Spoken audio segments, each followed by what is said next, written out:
Hello friends, good morning. দেখো কত কুড়ি এসেছে।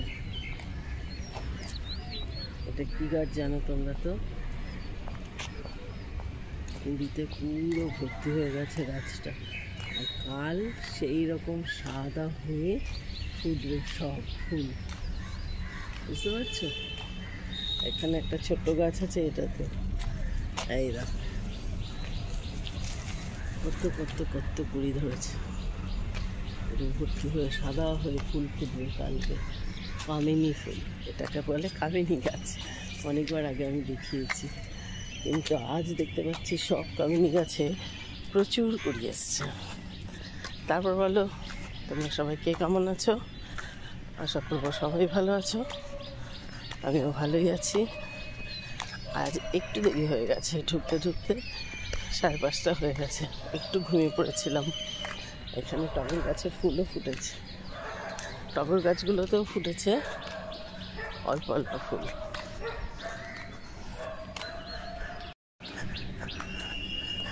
এই দেখো এখানেও প্রচুর কামিনী গাছ, আর সব গাছে একই রকমভাবে কুড়িতে ভর্তি। আজ পার্কে লোক সংখ্যা একটু বেশি, জানি না হঠাৎ করে নবাগতাদের আগমন ঘটেছে। এদেরকে কখনো দেখিনি পার্কে। নিজেকে স্নান করিয়ে বসিয়ে দিয়েছি, ভীষণ গরম, খুব সুন্দর করে স্নান টান করিয়ে দিলাম। Hello friends, good morning, welcome to my channel, welcome to a new blog. ছোট ছেলের ঘরে অগোছালো ঘর দেখলেই বুঝতে পারবে। এই দেখো কবে চাদর পাল্টিছি, বালিশের ওয়ারও পরাতে দেয় না, এইরকমই পড়ে রয়েছে সব কিছু। এখন জিমে যাচ্ছে, কদিন হলো।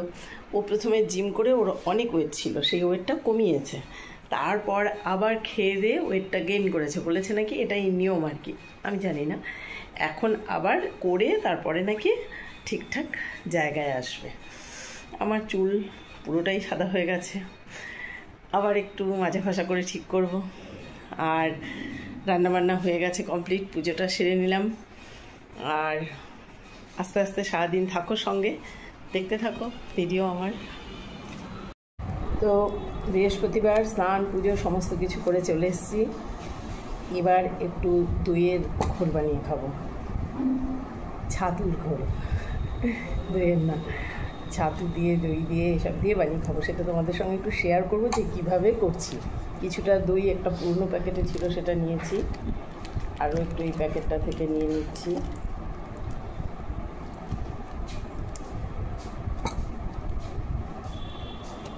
এটা নিয়ে যা, ডিম সিদ্ধ বসিয়েছি। এটা কে দিল? এটা এমনি রাস্তা থেকে কুড়িয়ে পেলাম। ডিম সিদ্ধ বসিয়েছি। আর এতে দিয়ে দেবো একটু চিনি, অল্প করে।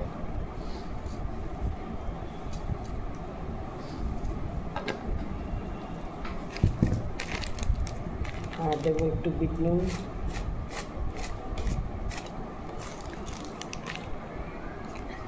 অল্প একটু ব্ল্যাক পেপার, আর 2 চামচ মতো ছাতু, ছোলার ছাতু।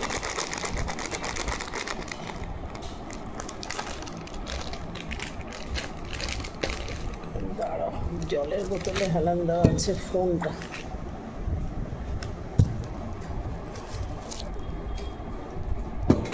এটা দেবোত্তম রেখেছে না গো। এরপর দেবো জল, পরিমাণ মতো জল, তারপরে একটু ফুটে নাও, একটু ফুটে নিই। দেখো গোলাটা রেডি, এবার একটা ঘন করে নিই।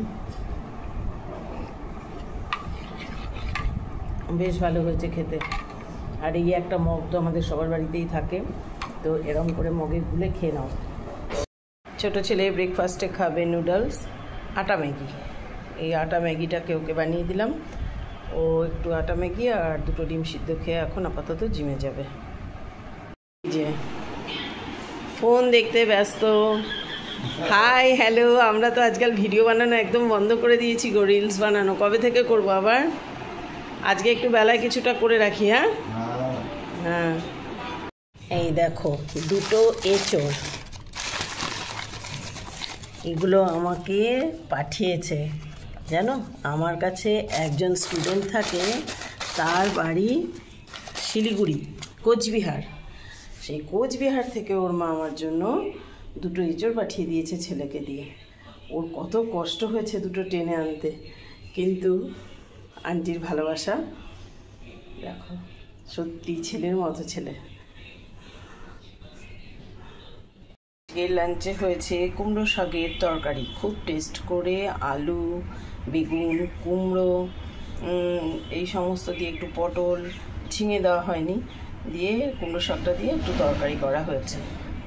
কাতলা মাছের ঝাল আবার যখন আমাদের বাড়িতে কিছু হয় না, সেটা মানে কয়েকদিন বেশ হতেই থাকে আর কি শুধু।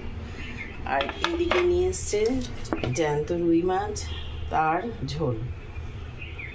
মশলাটা ঠিক বাটা যাচ্ছে না, মিক্সিটা আমার খারাপ হয়ে গেছে।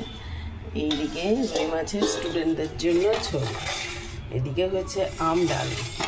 আমি না আম ডালটা বানিয়ে আবার আমগুলোকে এরম করে তুলে রাখি, কেন বলো তো, নাহলে ডালটা বেশি টক হয়ে যাবে। কারা আমার মতো এরকম আমগুলোকে আবার ডাল থেকে তুলে রাখো, কমেন্টে জানিও তো।